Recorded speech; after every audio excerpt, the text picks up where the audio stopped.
مولانا اشرف علي صاحب لیکي هندوستان کې یو طالب عالم څخه لاړ، هلته د اچار وظیفه نشته دی.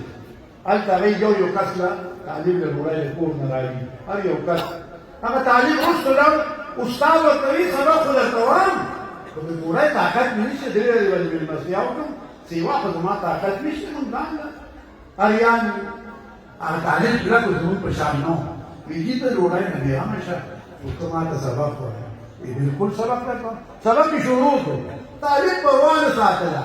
خو هلته یو رواج دی چې یو سړی مړ شي نو څلوېښت ورځې جومات ته ډوډۍ وړي. بس زه به یو کس به مړ شي، زه به یې څلوېښت ورځې ډوډۍ راغله، بېغمه دې یم چې هغه څلوېښت تېر شي، بل پکې شپې وغورځولې.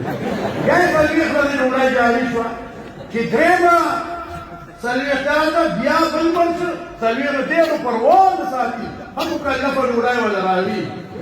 هغه استاد ډېر لوی عالم و، هغه محلي والا راجمع کړو، ویې راشئ خدای مو خلق کړي، طالب له صحیح انتظام وکړي، ډوډۍ ورله مقرر کړي، ټوله محله د اخلاقۍ